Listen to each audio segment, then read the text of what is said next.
Houve um período que Deus estava conduzindo o povo de Israel à terra prometida. E pouco antes de chegar à terra prometida, o povo de Israel começou a andar em círculos ao redor do Monte Seir. Andando, está lá em Deuteronômio, no capítulo 1, no Monte Seir, ao redor do Monte Seir. Houve um momento que o Senhor disse assim: chega de rodear essa montanha.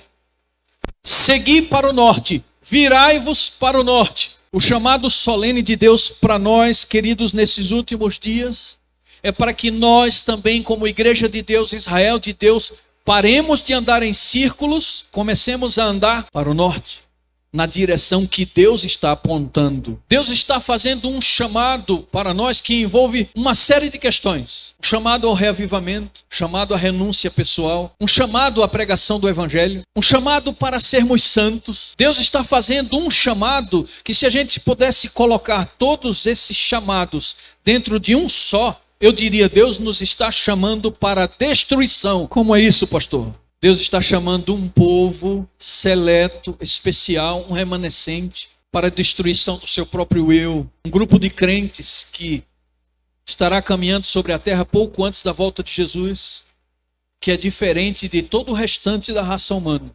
Um povo que entendeu que antes da destruição final, é preciso haver a destruição do próprio eu. Esse é o chamado original de Deus.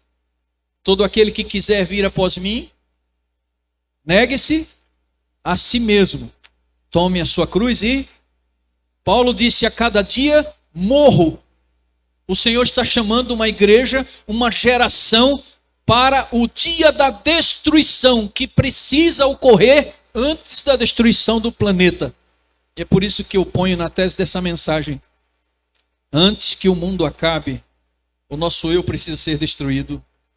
Abra sua Bíblia, por favor, em Romanos 1, verso 16. Você já conhece muito bem esse texto. Como é que Deus vai operar a salvação dessa igreja? Muito bem, queridos. Romanos 1, verso 16 está escrito como?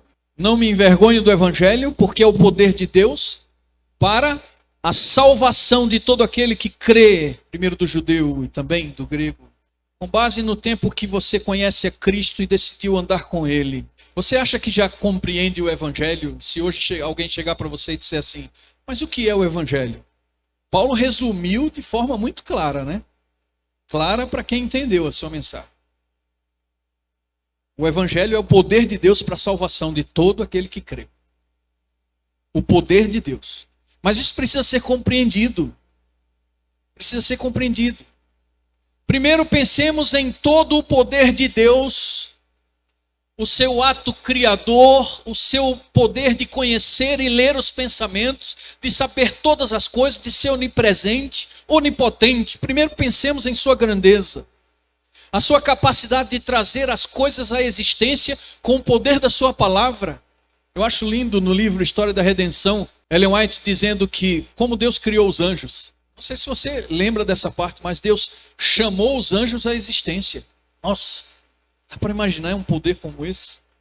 Ele chamou os anjos à existência, os anjos apareceram, cada um com sua personalidade, com sua identidade. Como é que isso é possível? Isso é um grande mistério. Mas Deus chamou os anjos à existência. A ciência descobriu, há alguns anos atrás, que nosso planeta está dentro de uma galáxia.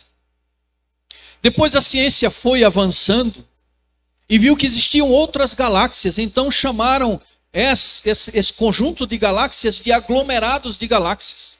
A ciência avançou, a pesquisa continuou.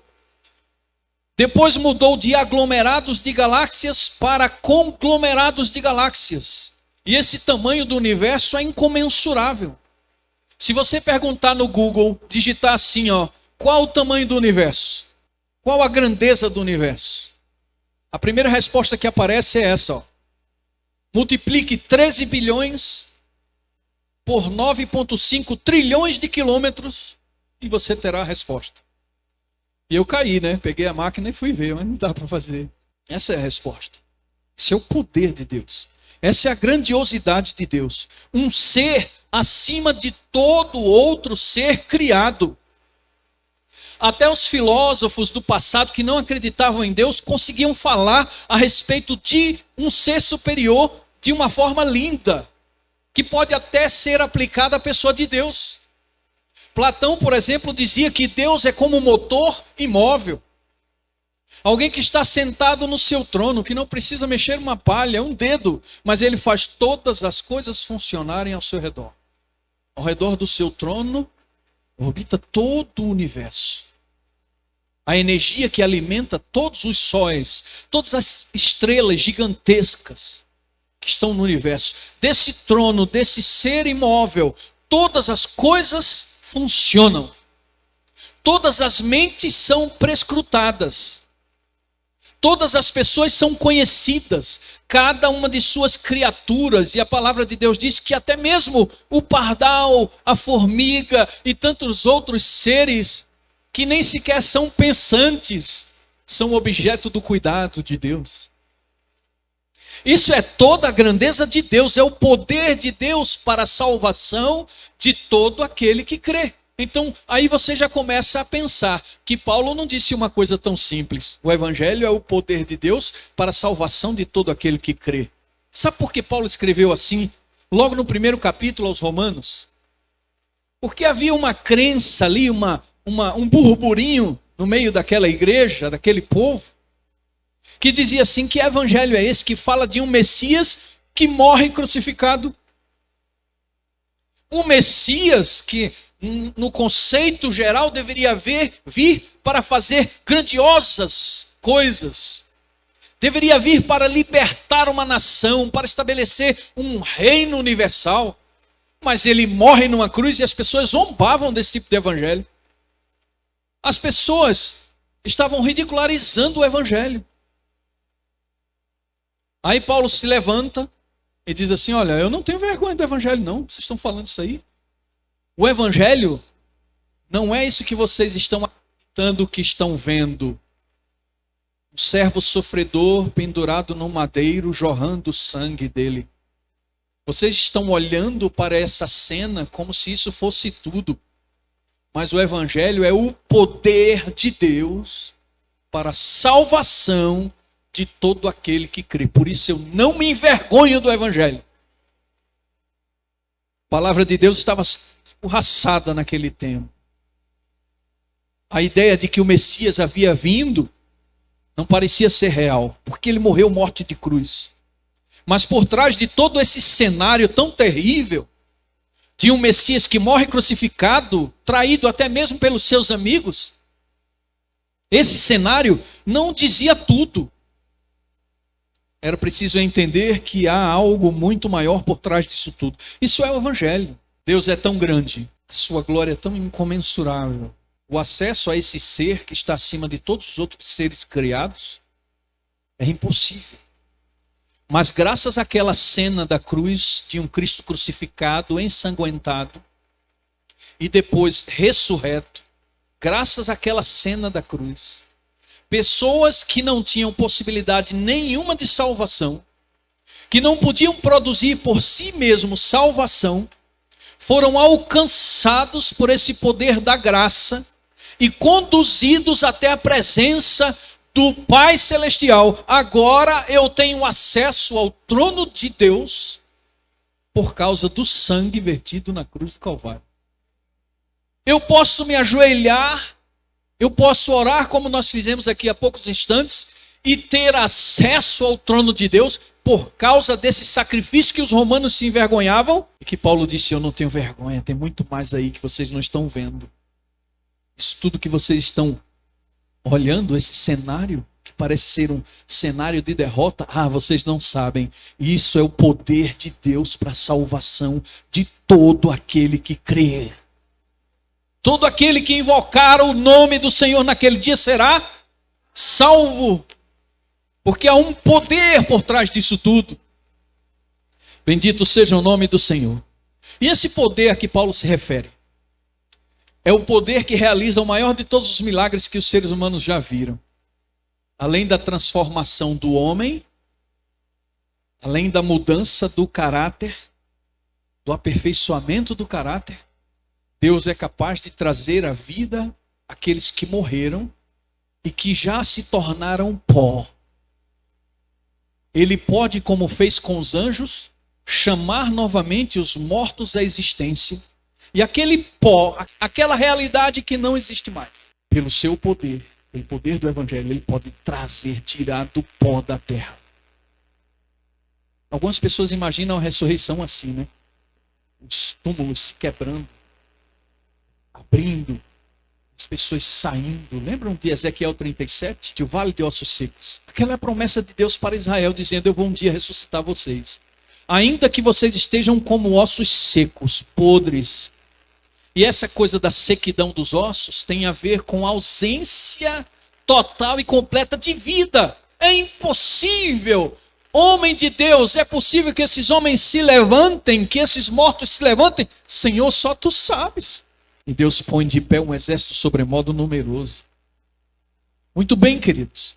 Esse é o poder de Deus, o poder do Evangelho. Ele não somente ressuscita o homem em sua carne, mas ele ressuscita os mortos espirituais, aqueles que viviam no pecado, para viverem para a glória do seu nome. Então o Evangelho é todo esse poder para a salvação de todo o que crê.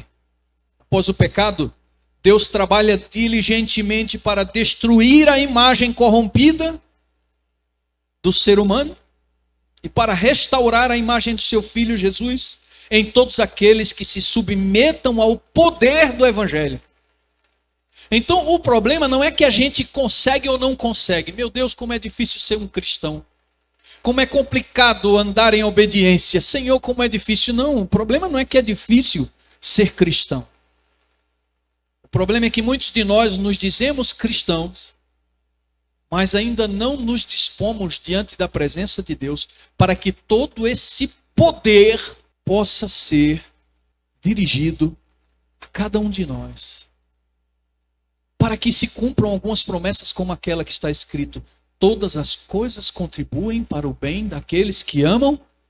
Deus faz fluir a salvação através da minha e da tua vida. O poder de Deus, esse poder, sempre que eu falar do poder, lembra do poder que nós falamos no início. Todo esse poder convergindo para me conduzir à salvação. Para operar na minha vida a salvação. Então o problema não é eu não consigo ou eu consigo. O problema é estar diante de quem consegue, de quem pode fazer.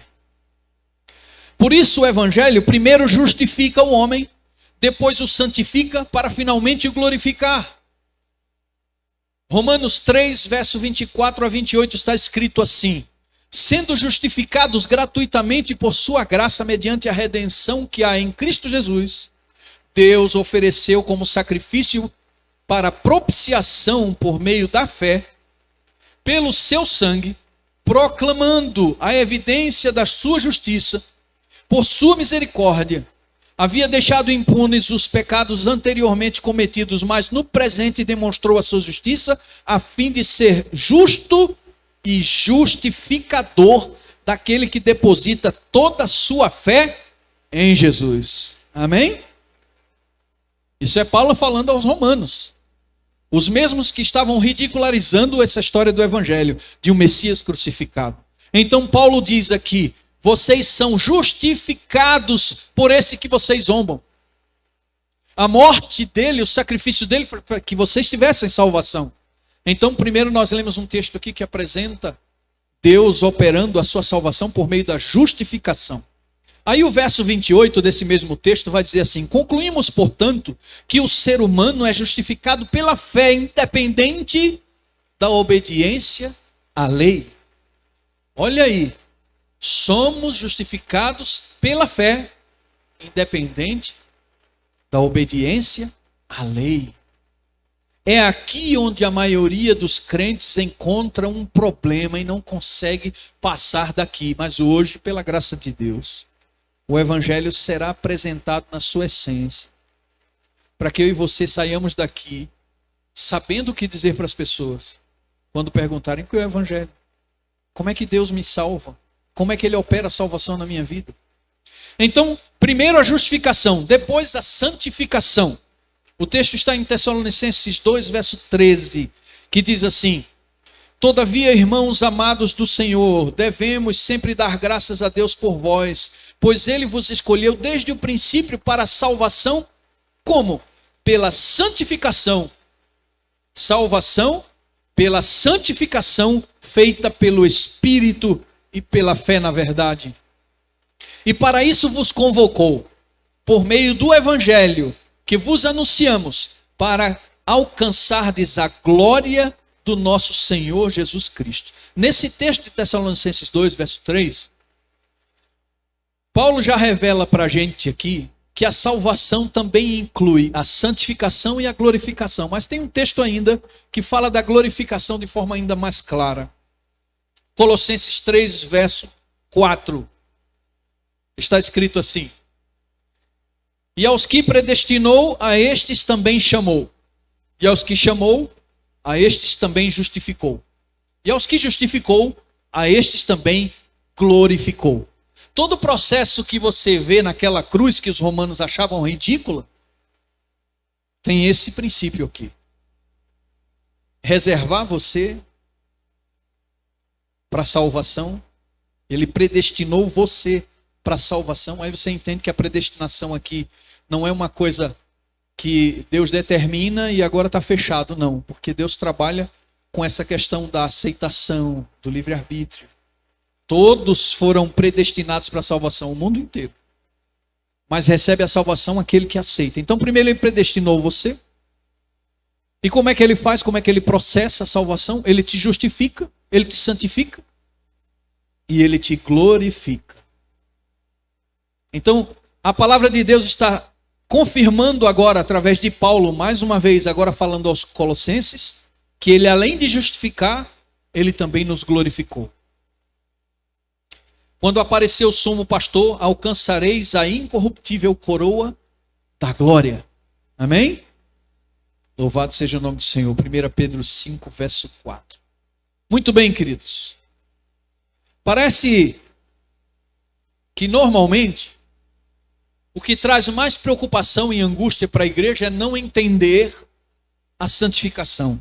Imagine que Deus traga para você 3 presentes agora. E Ele põe diante de você as 3 caixinhas de presente. E você vai abrindo. Na primeira caixa que você abre, Jesus diz assim: eu te dou de presente a justificação. Eu morri em teu lugar para que você não precisasse morrer. Eu paguei o preço. Você vai entender isso claramente. Meu Deus, eu tinha que morrer por causa dos meus pecados. Mas o Senhor morreu em meu lugar. Louvado seja o seu nome. Aí vamos pular, vamos deixar a santificação por último. Você abre o segundo pacote e lá está escrito: eu te ofereço a glorificação, uma coroa eterna. Uma vida em um corpo incorruptível, salvação eterna. Vida eterna. Senhor, muito obrigado. O Senhor morreu em meu lugar, eu deveria pagar o preço, o Senhor pagou. Agora o Senhor vai me glorificar também, me tornar capaz de viver à vista de um Deus santo, na companhia dos anjos. Meu Deus, que coisa maravilhosa. Aí o Senhor Jesus, no seu terceiro pacotinho, quando você abre, está escrito assim: eu também dou para você a santificação. É possível que você olhe para aquele pacote e fique um pouquinho desconfiado. Porque ser santo não é bem uma coisa natural para a gente que está aqui. Não é natural ser santo. Nós somos naturalmente inclinados para o mal. Tem um pregador americano que diz assim: ninguém precisa ensinar alguém a pecar. Se você simplesmente nascer, você vai crescer e vai aprender a pecar, porque o pecado já está na tua essência. Já está na tua carne, na tua natureza. Você não precisa aprender a pecar. Você peca, você inventa pecado, você acha um jeito de quebrar a lei, você dialoga com a lei, você arranja um jeito de pecar, mas com uma consciência amortecida, amornizada. Nós sempre damos um jeito para pecar, mas o Senhor, no terceiro presente, Ele diz: eu vou santificar você também.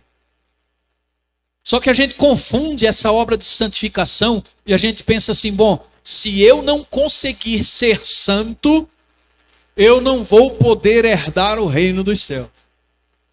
Só que Marcelo disse aqui na lição uma coisa que eu peguei assim e disse, vou levar para o sermão. Ele disse, ninguém consegue nada. Quem consegue tudo é Deus.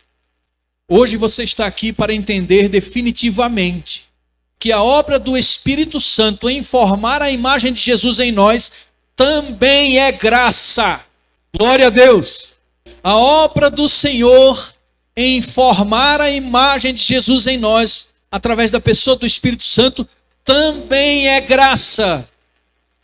Santificação também é graça.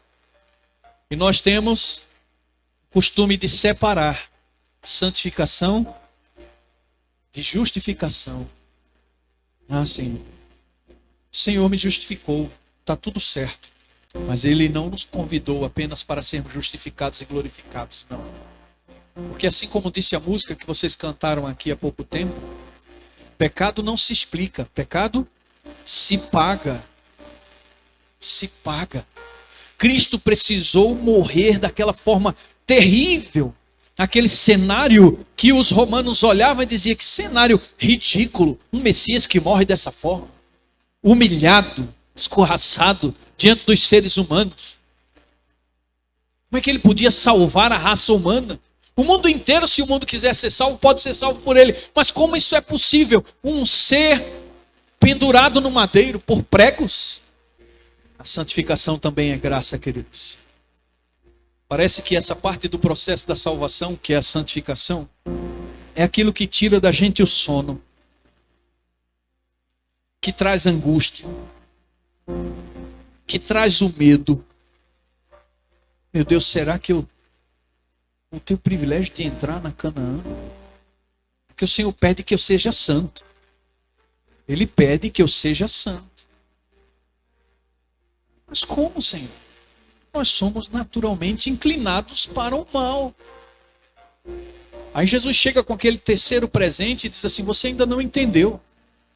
Sou eu quem estou te dando esse presente. Não tem um presente, dois presentes que eu te dou e um outro que você me dá. Não existe isso. O presente que eu precisava receber, eu já recebi. O sacrifício de Jesus na cruz do Calvário. O Pai se satisfez com esse presente. Derramou toda a sua ira sobre o seu filho. É difícil a gente imaginar esse cenário, né? Aquele cenário de Isaías, que diz assim, ao Senhor agradou moê-lo. Nossa, difícil imaginar isso. O pai moendo o filho, massacrando o filho, fazendo com o filho aquilo que ele disse para Abraão não fazer com seu filho Isaque. Abraão teve o privilégio de tirar o seu filho do altar e Deus proveu um cordeiro. Que coisa linda isso. Deus proveu um cordeiro. Onde está o cordeiro, pai? O Senhor proverá. O pai tira o filho do altar, Deus proveu o cordeiro. O pai ia sacrificar o próprio filho, Deus diz, não, eu vou sacrificar o meu. Porque o sacrifício de Isaque não ia fazer nada com os teus pecados, Abraão. Mas o sacrifício do meu filho Jesus, capaz de expiar os teus pecados, de redimir. Ele será como propiciação pelos teus pecados. Aquele propiciatório da Arca da Aliança, que a gente sempre estuda, vez por outra. O propiciatório também aponta para aquela tampa que cobre a lei. É como se a lei estivesse olhando para nós, mas a tampa impedisse a lei de nos condenar. Porque Cristo é nossa propiciação. Ele impede que a lei nos condene, porque Ele nos justificou. Ele obedeceu perfeitamente e Ele morreu, massacrado pelo Pai, para que eu e você tivéssemos vida. Essa é a essência do Evangelho, que Paulo queria que os romanos entendessem. Antes que o mundo acabe, meu querido irmão, minha querida irmã, todos nós precisamos ser destruídos pelo poder do Evangelho. Mas como essa expressão, sermos destruídos pelo poder do Evangelho? Nós precisamos entender como Deus realiza a salvação na nossa vida para que a gente tenha paz de espírito definitivamente. Para que esse assunto da santificação não leve da gente embora o nosso sono. Pai, eu não consigo, já há tantos anos, tudo dessa forma, que eu tento vencer esse pecado. Senhor, como é complicado, meu Deus, como será a minha salvação? Aí a gente ouve Jesus, né? Quando estava com os apóstolos dizendo, o meu jugo é suave, o meu fardo é leve. Quando eu estava no hospital, internado, fiquei bem mal com a Covid, vocês conhecem o meu testemunho. Chegou um momento que eu só conseguia ouvir a voz do Espírito Santo dizendo uma coisa só para mim. Semei, descansa. Descansa. Mas essa voz era insistente, queridos, insistente. Toda vez que eu pensava em mim mesmo, Senhor, minha condição, meu Deus, se eu morrer aqui, como é que vai ser, meu Pai? Senhor, lava-me dos pecados, tem misericórdia, Senhor, e a minha vida, a minha obediência, os meus erros, Senhor, me ajuda, me ajuda. Descansa. Descansa. Porque o meu jugo é suave e o meu fardo leve. Você veio aqui hoje para entender a leveza da salvação que o Senhor está provendo. Porque até mesmo a santificação é graça. Até mesmo a santificação também é um presente. Amém? Temos que ser quebrados e destruídos pelo poder do Evangelho antes que ele apareça nas nuvens dos céus. Antes que Jesus venha. O Evangelho precisa nos quebrar, nos moldar. Eu sempre costumo contar essa experiência quando falo desse tema do Evangelho. Se eu chegasse atrasado hoje aqui, muito atrasado, vocês estivessem esperando a gente chegar, e eu, para dar uma desculpa para vocês aqui, inventasse uma história. E essa história fosse a seguinte, queridos. Eu vinha na estrada para cá, de Engenheiro para cá, e um caminhão em alta velocidade bateu de frente com o meu carro. Acabou que por causa desse incidente, cheguei atrasado.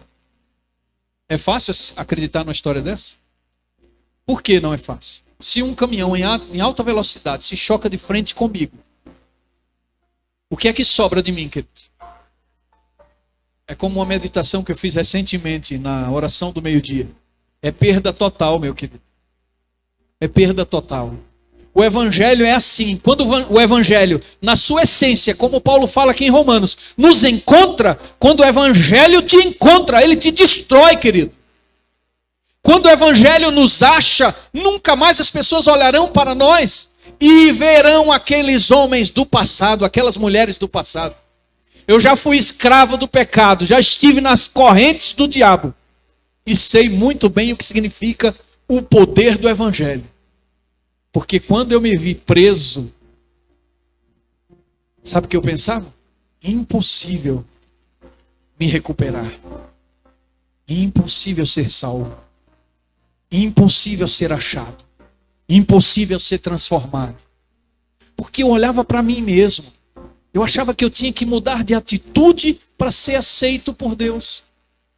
E não é da minha atitude, dos meus atos que Deus espera. Não, ele não está na expectativa de ver que eu corrija os meus erros, não. Sabe qual é a expectativa que o Senhor tem a meu respeito e ao teu respeito? É que nós estejamos em sua presença. Isso basta. Estar na presença do Senhor. Eu vim agora no carro com meu amigo ali, até aqui. Nós estávamos conversando. Aí por um momento eu fiz uma oração em pensamento. Eu disse assim, Senhor, me deixa esquecer não, que eu estou sempre em tua presença. Cuida do que eu falo, dos meus pensamentos, das minhas ações. Senhor, me ajuda a não esquecer. Porque às vezes, uma simples conversa em casa na hora do almoço, qualquer coisa, pode deixar a gente distraído, esquecendo que estamos na presença do Senhor. Estar na presença do Senhor é fundamental para que Ele opere na minha vida e na tua vida esse presente que eu falei, que a gente quando abre fica desconfiado, a santificação. Muito bem, amados. Como pode ser possível seres humanos inclinados para o pecado que escolherem o bem, precisamos ser destruídos. O primeiro passo para a destruição é entender o que está escrito em Mateus 21, verso 44. Você já deve ter lido esse texto, bem conhecido. todo aquele que cair sobre esta pedra, que é Cristo, se arrebentará em pedaços. E aquele sobre quem ela cair, ficará reduzido a pó. Então tem dois grupos aqui. Se você for ler o comentário desse texto, você vai ver. Aqueles que caem sobre a pedra, que é Cristo, são aqueles que o aceitam como seu Salvador e dizem: Senhor, eu sou dessemelhante de ti, completamente diferente. O Senhor é santo e eu sou impuro, eu sou um pecador, confesso. Quando eu tenho esse encontro com Jesus, eu sou esbarrado pelo Evangelho. Esse esbarrão com Cristo me destrói. O amor de Cristo, diz a Bíblia, me motiva ou me constrange. Quando nos encontramos com o Evangelho e tudo que ele foi capaz de fazer para desenvolver a salvação em nós, nós somos destruídos, irmãos. Esse encontro nos despedaça. Então, no texto aqui, você vai encontrar dois grupos. Um grupo que cai sobre a pedra e um outro grupo que é sobre quem a pedra cai. Quem cai sobre a pedra é desconstruído, desmontado, quebrado, para ser reconstruído. Amém? Mas quem rejeita cair sobre a pedra um dia vai cair sobre ele. E não vai deixar em pedaços, vai reduzir a pó. Então eu preciso ser quebrado. Eu preciso todos os dias deixar um pedaço cair aos pés do meu Senhor. Todas as vezes que eu busco pela manhã, um pedaço tem que cair, querido. Você está sendo esmiuçado. O Evangelho é isso. Ele precisa ir te mudando, te transformando. Não existe Evangelho sem mudança. Porque o Evangelho é um pacote. Um pacote que traz para mim e para você justificação, santificação e glorificação. O Evangelho é o poder de Deus em toda a sua intensidade, em toda a sua grandiosidade, em toda a sua infinitude, para salvar aquele que diz: Senhor, eu quero ser salvo. Parece injusto que um homem esteja pendurado na cruz ao lado de Jesus, pronto para ser morto porque cometeu seus crimes, e um inocente ao lado. E aí Jesus diz para aquele homem que estava ali, condenado com razão: você está perdoado. E eu digo para você, hoje eu digo para você, você estará comigo no paraíso. Como isso é possível? Isso é o poder de Deus ressuscitando a carne e ressuscitando o espírito. O assunto é que o Evangelho é o poder de Deus para a salvação de todo aquele que crê.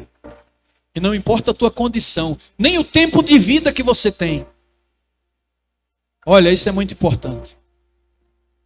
Será que eu vou viver até o final desse ano? Não sei. Aí você diz: eu tenho que crescer e obedecer, até chegar num lugar, num patamar que Deus diga: agora você é um servo fiel. Mas se você descer a sepultura hoje ainda, querido, como é que fica esse teu processo de crescimento? Sabe o que está acontecendo, queridos? Nós esquecemos do que é o Evangelho. O Evangelho é esse pacote, poder de Deus para a salvação de todo aquele que crê. Ele me justifica, ele me santifica e ele me glorifica. Quem determina o prazo é ele, viu? Jesus disse que o Edgar pode desenvolver a sua fé e dar frutos a 80%, 70%, até 100%. E outros darão frutos em 10%, em 20%. Então a gente precisa entender que o Evangelho está em atividade agora, transformando a cada um de nós, e que cada um tem um tempo e um prazo para crescer que está no coração de Deus. Então é por isso que a gente tem que recolher nossas mãos e deixar de apontar para o nosso irmão. Porque o poder do Evangelho também faz isso. Nivela todo mundo. Porque todos pecamos, destituídos estamos da glória de Deus. Muito bem, queridos. Se fomos atropelados pelo Evangelho, recebemos a justificação, cremos que seremos glorificados, como é que se procede a santificação? E agora eu vou contar com vocês para a gente terminar. 1 Pedro 5, verso 10. Quem pegou para ler foi aqui na frente. Pode ler, meu irmão. Levanta e lê bem alto, por favor. Todos leiam bem alto, tá? Quem é que vai aperfeiçoar, firmar e fundamentar você na sua fé? Quem é? É Ele. Ele está chamando a responsabilidade para Ele, mas não para aí não. Jeremias 23, verso 3. Amém? Quem é que vai trazer você do caminho errado e vai trazer você para dentro do aprisco do Senhor? Quem é, queridos? É responsabilidade de quem? Dele. Muito bem. Hebreus 8, verso 10. Amém. Esse é o texto da nova aliança. É Deus dizendo assim, olha, a lei não vai ficar mais numa tábua de pedra não. Eu vou escrever a lei no coração de vocês. Eu vou tirar de vocês o coração de pedra e eu vou colocar em vocês um coração de carne. De quem é essa obra? É minha? De quem é, irmãos? Olha a fé aí, você acredita? Sim ou não? O justo viverá pela fé. Se você não acredita que Deus está te aperfeiçoando, que Ele vai confirmar, completar, aperfeiçoar, então não tem fé. E sem fé é impossível. E se eu morrer amanhã, Senhor, eu estou em processo de crescimento, ainda não atingi a perfeição. Meu Deus, tira isso da tua cabeça, querido. Você precisa estar na presença do Senhor confiando de que Ele assumiu a responsabilidade de santificar você e que Ele está fazendo isso agora. E se você morrer hoje, você pode erguer a voz ao céu e dizer, Senhor, é só uma questão agora de abrir e fechar os olhos. Eu estou indo ao teu encontro. Judas 24. Judas 24, aqui na frente. Vamos lá. Ora, aquele que é poderoso para vos guardar de tropeços e para vos apresentar com exultação, imaculados diante da sua glória. Obrigado, meu irmão. Queridos, mais um texto, hein? Nunca mais você vai esquecer isso, tá? Mais um texto. O Senhor está dizendo assim, Deus é poderoso para guardar a mim e a você dos tropeços. E para fazer com que você seja apresentado diante dele com alegria. Alegria! Alegria! Eu estou feliz porque santificação também é graça. Eu estou feliz porque é Ele que se responsabiliza. É como se, para quem gosta de futebol aqui, é como se na época lá que Romário jogava bola, ele costumava dizer isso. Joga para mim que eu resolvo. É assim que Deus está dizendo para mim e para você. Sou eu. Eu justifico, eu santifico, eu glorifico o meu povo. Sou eu que faço, não é você. É só estarmos no lugar onde Ele pode nos alcançar, onde Ele pode realizar esse milagre. É por isso que a única coisa que Ele pede é que nós aceitemos o seu trabalho, a sua obra de santificação. Então, se você aceita, vá a Ele, querido. Esteja perto dEle e permita que Ele opere essa salvação. Mateus 6, verso 13. Usas a tentação, mas livra-nos do mal. Porque teu é o reino, o poder e a glória para sempre. Amém. Amém. Glória a Deus, querido. Jesus ensinando os apóstolos a orar, Ele disse assim, olha, com respeito à tentação, falem com o Pai, tá? Diga para Ele, não me deixe, Senhor, cair em tentação. Pai, não me deixe cair em tentação. E outra, livra-me do maligno. Livra-me do maligno. É Ele se responsabilizando por nossa santificação, pela nossa obediência. Filipenses 1, verso 6. Quem é que vai completar o que precisa ser completo? Estou perguntando em todos os textos. Quem? Jesus. E Jesus faz isso por meio de quem? Espírito Santo. Muito bem. Filipenses 2, verso 13. Para pensar nisso. Essas são as boas novas do Evangelho. Senhor, eu não gosto de orar. Senhor, eu não gosto de ler a Bíblia. Quem é que opera em mim o querer e o efetuar? Eu disse para minha mãe um dia, na minha juventude, mãe, não aguento mais ler a Bíblia.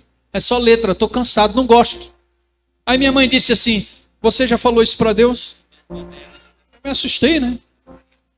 Mas como assim falou isso para Deus? Diga para Deus que você não gosta, que Ele vai fazer você gostar. Porque Ele opera em nós o querer e o... Aí eu fui para Deus exatamente assim. Senhor, não gosto de ler a Bíblia. Se o Senhor quiser que eu leia, me faça gostar. Em alguns meses à frente eu estava lendo 3 10, 15, 20 páginas da Bíblia por dia, 40 páginas, lia a Bíblia de capa a capa, e aquela sede, aquela fome, e eu pegava o livro do Espírito de Profecia, começava a ler compulsivamente, porque Deus opera em nós o querer e efetuar, e hoje eu amo a palavra de Deus. É Deus agindo, queridos. Levítico 20, verso 8. Esse é o mais emblemático do nosso estudo. Obedeçam os meus decretos e pratiquem-nos. Eu sou o Senhor que os santifica. Amém. O Senhor chega para mim e diz assim: me obedeça, viu? Eu digo: Senhor, eu não consigo. Eu tentei a minha vida toda, tenho 50 anos. Tem coisa que eu estou lutando até hoje, Pai. Estou falando de você. Estou dizendo para você me obedecer. Mas, Senhor, como é isso? Eu sou o Senhor que vos santifica. Louvado seja o nome do Senhor. Tito 3, verso 5. Não por causa de atos de justiça por nós praticados, mas devido à sua misericórdia, ele nos salvou pelo lavrar regenerador e renovador do Espírito Santo. Então, por isso que eu perguntei para vocês, através de quem Deus opera a minha santificação? Espírito Santo. E agora Paulo disse, olha, a salvação é assim, viu? A salvação é assim. É pelo lavar, regenerador, purificador, renovador do Espírito Santo.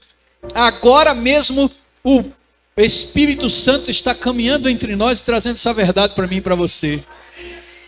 Agora mesmo ele está dizendo, eu estou realizando essa obra em você. Descansa. E o último texto. Amém? Quem é que vai guardar você dos ataques do maligno, meu querido? É Deus. É Deus.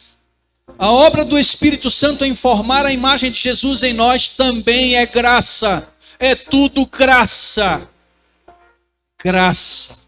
Permita-me, Senhor, mergulhar nos rios da tua graça. É graça. São 3 presentes. Não é um presente, 2 presentes que ele nos dá e um que a gente dá. Não, ele dá todos. Ele proveu tudo. Como uma outra mensagem que eu prego. As exigências são gigantescas, mas a providência é maior. Deus pode pedir coisas muito difíceis para a gente, mas Ele determinou os meios. Ele proveu os meios. Eu encerro contando para vocês uma história que aconteceu com meu irmão. Se afastou de Deus por 10 anos. 10 anos longe do Senhor. Enveredou por caminhos de pecado. Mergulhou no pecado. Bebia todos os dias, se embriagava. Fumava 3 carteiras de cigarro por dia. Minha mãe orava todos os dias pela salvação dele. Um dia eu vi o meu irmão tão mergulhado no pecado que eu fiquei revoltado. Cheguei em casa e disse, mãe, pare de pedir a Deus que traga o nosso irmão de volta. Pare. Ele está tão profundo no pecado, tão mergulhado que não tem mais jeito. Não dá mais. Minha mãe disse para mim assim, Deus me disse que vai trazer ele. Como Deus lhe disse? A minha mãe me contou que um dia vi meu irmão bêbado, entrou no quarto dela chorando, se ajoelhou e disse, Senhor, eu não aguento mais sofrer ver o meu filho desse jeito. Vendo o meu filho dessa forma. Cansa o meu filho, Senhor. Eu não aguento mais. Não aguento viver essa expectativa da perdição dele. Dele morrer no momento em que o Senhor não possa mais salvá-lo. Salva, Senhor. Aí ela tinha uma caixinha de promessa que a gente usava no pôr do sol. E ela tirou em lágrimas, dizendo para Deus, fala comigo, Senhor. Aí Deus mandou simplesmente essa mensagem para ela. A perdida buscarei e a desgarrada tornarei a trazer. Quem é que traz? Quem é que busca? É Ele. Pouco tempo depois, esse meu irmão encontrou-se com um dos meus irmãos que é pastor, o pastor Gondim, que ensina lá no IAN. Conversando sobre a possibilidade de voltar para a igreja. Esse meu irmão afastado de Deus disse, não tem jeito para mim. Eu bebo todos os dias, fumo muito. Tem jeito. Aí o meu irmão sabiamente disse assim, quem disse que Deus quer que você deixe de beber e de fumar para vir à sua presença? Não é assim que as coisas acontecem. Venha para a igreja. Comece a conviver novamente com Deus. Esteja na presença dele, deixe que ele faça o resto. Não, não posso, porque eu fumo demais. Se você tiver vontade de fumar, saia da igreja e vá fumar lá fora. Se tiver vontade de beber, tem um boteco na frente da igreja, você vai lá e bebe. Mas venha. Venha para um lugar onde o milagre pode acontecer. O meu irmão acreditou nisso. Louvado seja o nome dele, Senhor. Meu irmão começou a ir à igreja. Sabe o que aconteceu, queridos? Poucos meses depois, não mais do que 2 meses, meu irmão tinha vencido completamente o hábito de fumar e o hábito de beber. Havia decidido voltar para Cristo definitivamente, foi rebatizado, reconstruiu a sua vida, se tornou pastor, tornou-se missionário, foi pregar o evangelho além mar. Esse é o poder de Deus para a salvação de todo aquele que crê. São impossibilidades que estão diante de nós. É a minha condição espiritual que me limita? É a minha fraqueza? É a minha dificuldade? Não, não tem nada que possa se opor a esse poder incomensurável, gigantesco, que está sendo voltado para mim nesse momento e para você, a fim de nos salvar.